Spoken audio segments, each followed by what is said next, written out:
walk again Neuro Rehab Laboratory in São Paulo, Brazil to talk about our first clinical paper that is appearing in this week's scientific report issue,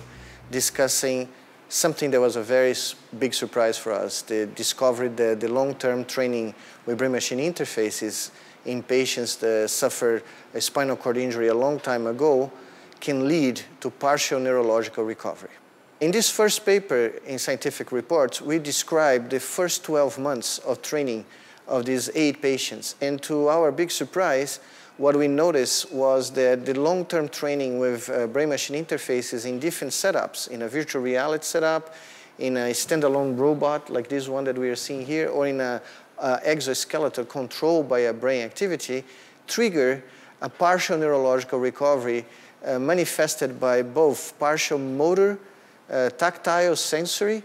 and visceral recovery of functions in all these patients. We're thinking that even though clinically all these patients were diagnosed repetitively over more than a decade as being complete paraplegics and they didn't have any movement and any sensitivity, perhaps from an anatomical point of view, the original lesion didn't destroy all fibers of the spinal cord. So some may have survived and went quiet for many years. And due to the training that we created involving not only brain actuation, using brain activity to control devices directly, but also providing very rich tactile feedback to the patients and making them walk bipedally with our exoskeleton or with this machine, the Locomat here,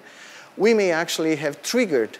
a plastic reorganization in the cortex. And by reinserting a representation of lower limbs and locomotion in the cortex, we may be able to transmit, or these patients may have been able to transmit some of this information from the cortex through the spinal cord, through these very few nerves that may have survived the original trauma. It's almost like we turned them on again, and because of that,